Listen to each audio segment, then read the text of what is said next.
Hello students, last time we were on transportation model. Initially I have taught you initial basic feasible solution and number of allocations, everything I have cleared you, and whatever be your issues were there I have resolved on your online session, and hopefully you don't have further any confusions. So we'll start from where we have left.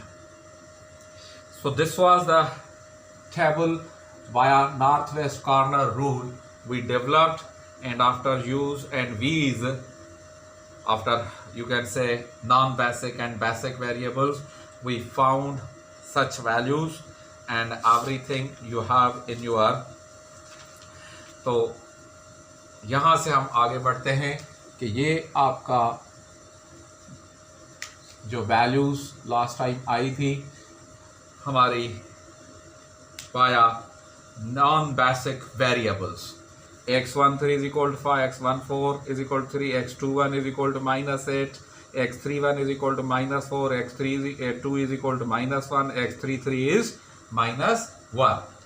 So I have just told you के अब यहां से हमें देखना है कि is there any positive value among non basic variables. तो we have two positive values, x13 is equal to 5 and x14 is equal to 3. Means this solution can further be improved. या जो कास्ट हमारी z is equal to 294 आई थी initially, हम उसे further minimise कर सकते हैं. So out of the positive values, which one is the most positive? The most positive value is x13.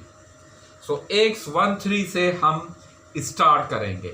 x13 से we'll just start with the x13. So first row, third column, x13 आपका हो जाएगा इस position के ऊपर. I'm using another color of the marker के blue को. सो x13 is this one. यहां से हम स्टार्ट करेंगे. अब इस प्रोसेस को हम कहते हैं loop. Basically what is loop? Where starting and ending points are joining, यानी जहां पर स्टार्टिंग और एंडिंग पॉइंट्स आपस में एक दूसरे को आकर ज्वाइन करें उसे हम कहते हैं कि ये लूप है. So we have to develop a loop कि हम शुरू कहां से करेंगे? नॉन बेसिक से, लेकिन उसके बाद हम बेसिक टू बेसिक जाएंगे. नॉन बेसिक से अगर हम फिर बेसिक टू बेसिक, लेकिन लौट के वापस हमें उसी सेल में आना है जहां से हमने स्टार्ट किया था. सो मैं सिंपली आपको अभी मैं कोई लाइंस नहीं खींच रहा, मैं सिंपली आपको बता रहा हूं कि फ्रॉम हेयर नॉन बेसिक से स्टार्ट करेंगे. नॉन बेसिक से फिर हमें बेसिक टू बेसिक जाना है. अब जाने का रूल भी ये है कि या आप लेफ्ट जा सकते हो, या राइट जा सकते हो, या अपवर्ड जा सकते हो, या डाउनवर्ड जा सकते हो. 90 डिग्री के ऊपर टर्न या 180 डिग्री के ऊपर ही रहेगा. So these are the 4 direction. In other words we can say कि एक वक्त में जब आप स्विचिंग कर रहे हो एक सेल से दूसरे सेल के लिए, तो या तो आप अपना कॉलम चेंज करोगे या रो चेंज करोगे. Not both at one time. एक साथ आप कॉलम और रो को चेंज नहीं कर सकते. या आप अपना कॉलम चेंज करोगे या रो, लेकिन वो भी basic to basic. Starting with non basic, जो ये है आपका नॉन बेसिक, उसके बाद आपको किसी नॉन बेसिक में स्टॉप नहीं करना, लेकिन बेसिक टू बेसिक. तो अगर हम यहां से नॉन बेसिक से स्टार्ट करके आए तो 2 तरीके हैं. या तो आप लेफ्ट की तरफ जाओ क्योंकि यहां बेसिक है 4, या आप डाउनवर्ड की तरफ आ जाओ 10. तो फर्स्ट कर लें कि हम डाउनवर्ड की तरफ आए. तो यहां से यहां पहुंचे, यहां से हमें बेसिक फिर एक राइट की तरफ मिल रहा है और एक लेफ्ट की तरफ मिल रहा है. अगर हम लेफ्ट की तरफ आ रहे हैं यहां से यहां से आ गए, फिर यहां बेसिक क्या है आपका? ये है 10, जहां वैल्यू है, यहां आ गए. अब यहां से हम कोई भी बेसिक हमें इस रो में नहीं मिल रहा, यानी हम वापस इस जगह नहीं पहुंच सकते, क्योंकि हमें starting and ending points join करनी है, यानी हमें वापस उसी जगह लौटना है। दैट मीन्स कि ये वाला जो आपका वे है, ये जो ट्रैक है, ये आपका इनफीजिबल है, आप नहीं जा सकते। तो आ जाए, अगर हम इस तरह से नहीं जा सकते तो अगर हम यहाँ से स्टार्ट करें, इस जगह आ जाए 4 पर, 4 से 16 पर आ गए, 16 से फिर इस कॉलम में कोई एंट्री नहीं है, यानी फिर आप दोबारा यहाँ वापस नहीं पहुंच रहे। तो दिस इज व्हाट कि इस सिचुएशन में क्या है कि आपको वापस आना है। तो एक और वे हमारा बचता है जिससे लूप बन सकता है, वो क्या है कि आप नॉन बेसिक से स्टार्ट करें, बेसिक पर आ गए 10, 10 से ये बेसिक है 6, 6 पर आ गए, 6 से 4 पर आ गए, 4 से वापस आप यहां पहुंच गए।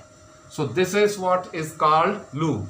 तो लूप के लिए आपको क्या है कि स्टार्ट आप करोगे प्लस साइन से, माइंड दिस थिंग, प्लस, फिर अल्टरनेटिवली आप जाओगे, ये आप यहां पहुंचे, ये माइनस कहलाएगा, प्लस फिर माइनस, फिर यहां से आप यहां आ जाओगे, ये प्लस, प्लस माइनस प्लस, फिर आप यहां आ जाओगे, ये माइनस कहलाएगा, फिर यहां से आप वापस जाओगे प्लस। तो जिस साइन से स्टार्ट किया है पॉजिटिव से, पॉजिटिव पर ही एंड करना है, तो ये आपका लूप बन जाएगा।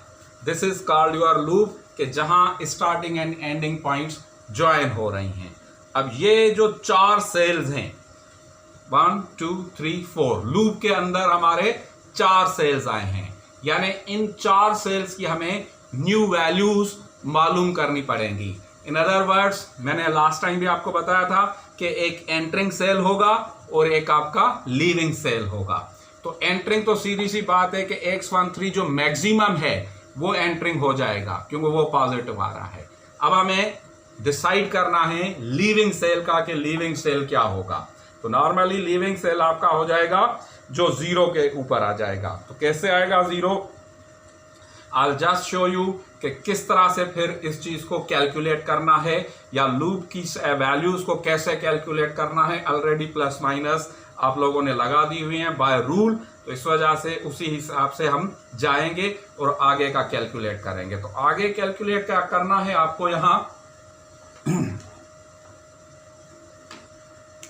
थीटा, कोई भी साइन है आपकी, theta is equal to minimum of all negatives in loop. Loop के अंदर जितनी भी नेगेटिव वैल्यूज हैं उनमें से मिनिमम, तो theta equals to minimum of all negatives. Negative कौन सी है? 4 और 10 है, 4, 10 जितनी भी हों। यहां हमारे पास 2 ही मिली हैं, हमने 2 वैल्यूज 4 और 10 रख दी। तो हम कह रहे हैं कि मिनिमम ऑफ 4 एंड 10, इन दोनों में से मिनिमम क्या है? Theta will become equal to 4। Theta की वैल्यू आपकी आ जाएगी 4। So this is theta is equal to 4। अब ज्यादा आप कैलकुलेट करोगे जहां से लूप पास ऑन कर रहा है, जिस ट्रैक पर लूप है वहां पर आपको वैल्यूज दोबारा फाइंड आउट करनी है। बाकी जो आउटसाइड लूप हैं उन वैल्यूज को हमें टच नहीं करने का।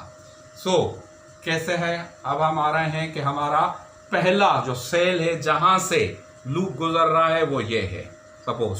तो ये हो जाएगा x12, सोर्स 1 डेस्टिनेशन 2, यानी x12। तो x12 क्या होगा? फार्मूला क्या है? x12 यानी जो सेल है वो इटसेल्फ, यहां माइनस है या प्लस? माइनस है, तो माइनस थीटा कर देंगे। जो सेल की वैल्यू है माइनस उसमें से हम थीटा कर देंगे। तो x12 is equal to x12 की इस वक्त वैल्यू है 4, माइनस थीटा की वैल्यू आपने मालूम की है वो भी है 4। सो x12 is equal to 0। x12 हो जाएगा आपका 0। फिर नेक्स्ट वैल्यू आपकी नेक्स्ट लूप जो गुजर रहा है सेल से वो है आपका x13 से। तो x13 is equal to x13 itself plus theta. तो x13 की इस वक्त करंट जो वैल्यू है हमारे पास नहीं है, यानी 0, प्लस थीटा की वैल्यू हमारे पास है 4। सो x13 इज इक्वल टू 4 हो जाएगा। ठीक, देन थर्ड है आपके पास सोर्स टू डेस्टिनेशन टू, यानी x22 is equal to x22 itself, यहां प्लस है तो प्लस थीटा, x22 की वैल्यू है 6 प्लस थीटा की वैल्यू है 4, so x22 will become equal to 10, x22 आपका हो जाएगा 10, and finally we have x23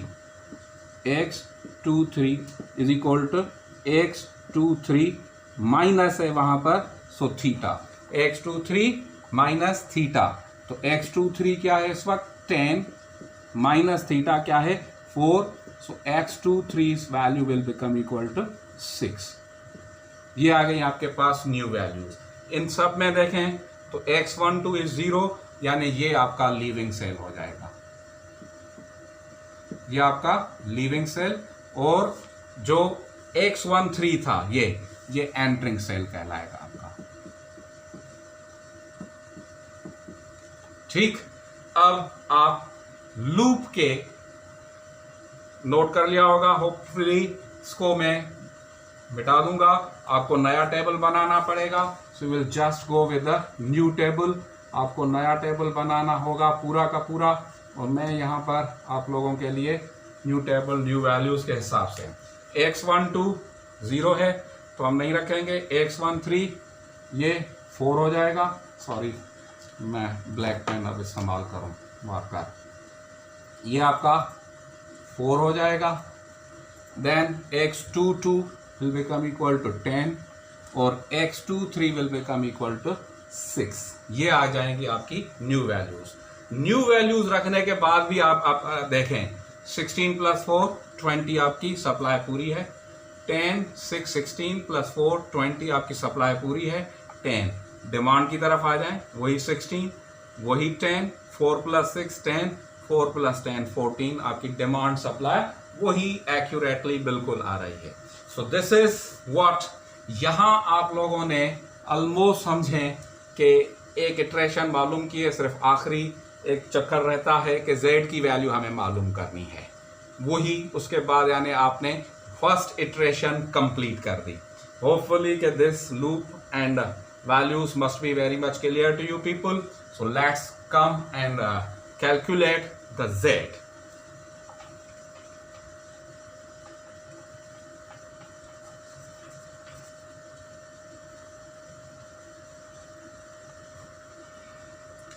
z equals to, अब यहाँ z कैलकुलेट करते वक्त कोई बेसिक नॉन बेसिक का नहीं, जहाँ जहाँ एलोकेशन है आपकी वो पूरी की पूरी आपको रखनी पड़ेंगी। So 5 into 16 plus 6 into 4 cost into number of unit shipment plus 4 into 10 plus 6 into 6 plus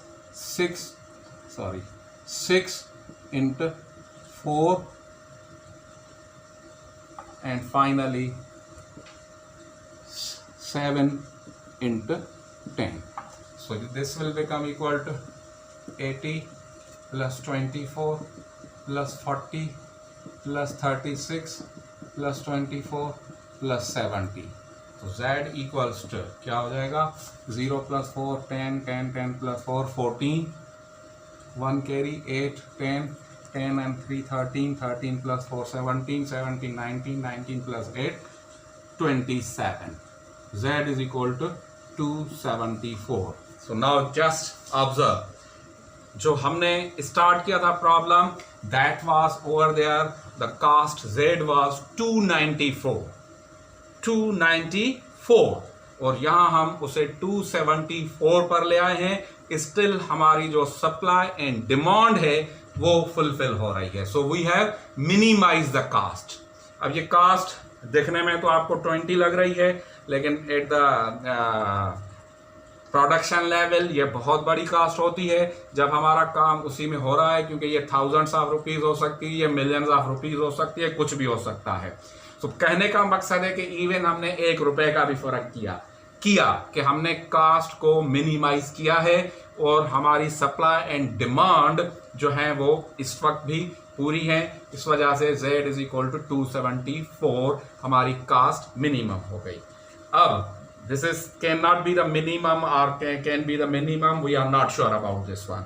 further हम क्या करेंगे, अब यहां आपकी पहली इटरेशन कंप्लीट हुई और अगर आप देखें कि हमने 6 लोकेशंस रखी थी, टेबल में तब्दीली की कि न्यू वैल्यूज आ गई, कोई एंटरिंग, एक एंटर हुआ, एक लीव हो गया, तो भी बैलेंस आपकी 6 लोकेशंस वापस रहेंगी, क्योंकि एक आपने एंटर किया, एक आपने लीव किया, तो अल्टीमेटली उसके अंदर तो कोई फर्क नहीं आएगा। सो this is what your first iteration is completed. Hopefully कि आपको ये पूरा प्रोसीजर समझ में आ गया होगा। नेक्स्ट क्या करना है हमें, अब दोबारा से हमें देखना है कि आया ये सारी चीज हमारी 274 जो z इज इक्वल टू 274 है कास्ट, वो हमारी फर्दर मिनिमाइज होगी कि नहीं। तो उसके लिए फिर से आपको वही प्रोसीजर फॉर बेसिक वेरिएबल्स, आपको यूज और वीज की वैल्यू मालूम करनी पड़ेगी और फिर यूज वीज की वैल्यू मालूम, वीज की वैल्यू मालूम करने के बाद फिर आपको नॉन बेसिक वेरिएबल्स में जाना पड़ेगा, उनकी वैल्यूज आप मालूम करोगे। अगर के कोई भी पॉजिटिव वैल्यू नॉन बेसिक के अंदर एग्जिस्ट करती है तो इसका मकसद है कि ये cost 274 can still be minimised. तो दिस प्रोसेस इज रिपीटेटिव। अब मैं वो पूरा प्रोसेस बेसिक और नॉन बेसिक वाला रिपीट नहीं करूंगा, वो आप लोगों को पहले ही मालूम है। You know all this process और वो रिपीटेटिव प्रोसीजर है, इसलिए मैं उसके अंदर नहीं जाऊंगा। मैं सिंपली आप लोगों के लिए जो वैल्यूज हैं उनकी तरफ मैं जाऊंगा कि क्या होगा और क्या नहीं होगा। तो अब जो फाइनल आप अपना पूरा इसको सिंप्लीफाई करोगे तो उसके बाद क्या होगा यूज बेसिक नॉन बेसिक के अंदर। तो नॉन बेसिक की मैं डायरेक्टली वैल्यूज लिखता जा रहा हूं कि वो क्या होंगी। तो सबसे पहले नॉन बेसिक वेरिएबल की जो वैल्यू आएगी x12 इज इक्वल टू -5, फिर x14 इज इक्वल टू ये आ जाएगी आपकी -2, फिर x21 इज इक्वल टू ये आपकी आ जाएगी -3, फिर x31 इसकी वैल्यू आपकी आ जाएगी +1, फिर x32 इसकी वैल्यू आपकी आ जाएगी -1 और x33 इसकी वैल्यू आपके पास आ जाएगी -1। Okay, so looking at non basic variables, जो पूरा प्रोसीजर है आप रिपीट करोगे। रिपीट करने के बाद आपने देखा कि इन नॉन बेसिक वेरिएबल्स के अंदर x31 स्टिल पॉजिटिव वैल्यू है, यानी we can further minimise this cost. तो फर्दर मिनिमाइज करेंगे तो मकसद है कि हम लूप से के थ्रू फिर डिसाइड करेंगे। तो लूप आप स्टार्ट करोगे कहां से, x31 से। x31 कहां है आपकी, x31 आपका ये हो गया, ये आ गया आपका पॉजिटिव। लूप को अभी अभी मैंने डिस्कस किया था। तो यहां से आपको स्विच करना पड़ेगा बेसिक की तरफ। भले बीच में नॉन बेसिक हैं, इनको इग्नोर करना है। बेसिक आ रहा है, यहां भी आ रहा है, यहां भी आ रहा है, तो आप किसी भी डायरेक्शन में चले जाएं। So we are coming to this one, ये आ गया यहां, ये आ जाएगा माइनस, यहां से हम पहुंचे यहां, ये आ जाएगा प्लस, फिर आ गया यहां, ये आ जाएगा माइनस। अगर हम यहां आते हैं तो हमें लौटने का रास्ता नहीं मिल रहा है, इसलिए यहां से हम इस तरफ आ जाएंगे, ये आ जाएगा प्लस, यहां से फिर हम आ जाएंगे, ये आ जाएगा माइनस, यहां से वापस आप आ गए, ये पॉजिटिव। तो इस वक्त लूप आपका 1 2 3 4 5 6 सेल से गुजर रहा है, जबकि प्रीवियस जो था वो आपने देखा कि वो सिर्फ एक्सक्यूज मी 4 सेल से गुजर रहा था। इस इटरेशन के करने का मेरा मकसद सिंपली ये था कि आप लोगों को दिखा दूं कि जो बीच में बीच में जो वैल्यूज़ खाली भी हैं, सेल्स खाली भी हैं, तो हमें उनको बाईपास करना है, उनको के रुकना नहीं है। हमें बेसिक पे बेसिक जाना है, तो हमने स्टार्ट नॉन बेसिक से किया, फिर बेसिक मिल रहा है। बिलाशक बीच में बेसिक नहीं भी है, उसे आपको इग्नोर करना है, नहीं देखना, रुकने का नहीं, आपको रुकना जाकर बेसिक के ऊपर है।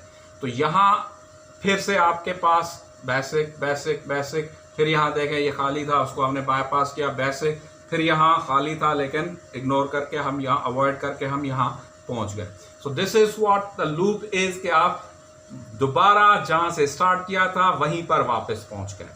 अब वही तरीका के जो अभी मैंने आपको कुछ देर पहले समझाया है कि आपको करना क्या है, कि फिर से आपको न्यू वैल्यूज़ या जितनी भी जहाँ से लूप गुजर रहा है इन सब की न्यू वैल्यूज़ आपको मालूम करनी पड़ेंगी। लेकिन उससे पहले वही कि आपको थीटा कैलकुलेट करना पड़ेगा। So theta equals to minimum of all negatives in the loop. तो theta equals to minimum of all negatives. क्या है यहाँ? -6, यहाँ ये 6, यहाँ आपका 10, सॉरी 16 है पहले में, सॉरी 16, 6 and 10। तो theta is equal to minimum 16, 6, 10। Out of these 3 which one is the minimum? So theta is equal to 6 is your minimum। Theta की वैल्यू 6 आ जाएगी। अब आप जितने भी सेल्स जहां से लूप प्लस माइनस है उनकी नई वैल्यूज आप मालूम करोगे, सिवाय एक के। यहां पर सिर्फ एक जो x22 है वो लूप से बाहर है आपका, वो इनसाइड द लूप वहां से नहीं गुजर रहा। यानी आप 5 डिफ सेल्स की वैल्यूज नहीं मालूम करोगे। वो नई जो भी वैल्यूज आएंगी उसके हिसाब से फिर आप z कैलकुलेट करोगे। तो मैं आपको बता रहा हूं कि z इज इक्वल टू आ जाएगा आई थिंक 268। जब आप नई वैल्यूज मालूम करोगे z will become equal to 268। यानी हम 274 से फिर मिनिमाइज करके आए हैं। अब यहां ये रुकेगा नहीं, फिर से आपको यूज और वीज नए टेबल के हिसाब से फिर मालूम करना पड़ेगा। अगर आपका कोई भी among non basic variables positive है तो ये फर्दर मिनिमाइज होगी, अदरवाइज नहीं। लेकिन आपकी कन्वीनियंस के लिए मैं बता रहा हूं कि ये ऑप्टिमल होगा, लेकिन आपको देखना जरूर होगा कि बेसिक नॉन बेसिक आप करके कि नॉन बेसिक में सब की सब वैल्यूज आपकी अब बिलो 0 या 0 या बिलो 0 आ जाएंगी, यानी या 0 होंगी या नेगेटिव हो जाएगा। तो यानी ये आपकी ऑप्टिमलिटी कंडीशन चेक है, ये ऑप्टिमम सॉल्यूशन है। z इज इक्वल टू 268 आपका फाइनल है। तो ये this is the whole repetitive procedure, और इसी को लेकर हम आते हैं। तो लास्ट टाइम मैंने आपको सिंपली एक स्टेज के ऊपर पहुंचाया था, आज मैंने आपको लूप और उससे हटकर जो सेल्स की नई वैल्यूज हैं वो मैंने सिखा दी। 2 फेजेस को मिलाकर ये आपका एक कंप्लीट ट्रांसपोर्टेशन मॉडल आ गया। इसके अंदर वेरिफिकेशन की ज़रूरत नहीं होती। क्यों? क्योंकि ये सेल्फ वेरीफाइड है, आपकी डिमांड एंड सप्लाई वही वेरीफाई हो रही है। तो इसकी फर्दर वेरिफिकेशन की ज़रूरत ही नहीं है। जब आपकी डिमांड एंड सप्लाई हर रो और हर कॉलम का सम एग्जैक्टली सेम आ रहा है तो यानी ये वेरीफाइड है। तो फाइनली जो वर्डिक्ट आपकी होगी, जहां जहां जितनी एलोकेशंस है उनकी वैल्यूज आप रखकर और बताओगे कि अगर इस तरह से शिपमेंट की जाए तो Z की 268 जो है वो मिनिमम वैल्यू है। तो हमने Z इज इक्वल टू 294 से स्टार्ट किया था और यहाँ आकर Z इज इक्वल टू 268 हमने 2 इटरेशंस के बाद आकर इसको फाइनल किया। वो ऑप्टिमलिटी कंडीशन क्या थी वो मैंने आपको बता दिया। Hopefully it will B clear. अब इसके क्या क्या इश्यूज हो सकते हैं आप लोग इसकी प्रैक्टिस करो। प्रैक्टिस के अंदर हो सकता है कि आप लोगों को ही कोई इश्यूज आ जाएं तो वो आप लोग मुझसे वाया क्वेश्चन आंसर पूछ सकते हैं। अगर नहीं भी तो जो इश्यूज आएंगे वो मैं इंशाल्लाह नेक्स्ट लेक्चर के अंदर डिस्कस करके और फिर ही हम आगे बढ़ेंगे। So hopefully it must be very much clear to you. अब जो भी आपके क्वेश्चन आंसर्स हैं वो हम लाइव सेशन में MS Teams के ऊपर आ जाएंगे, या आप अपने व्हाट्सएप ग्रुप के ऊपर मुझसे पूछ सकते हैं। I think it will be very much clear to you. इंशाल्लाह will meet in the next lecture. तब तक इजाज़त, अल्लाह हाफिज़।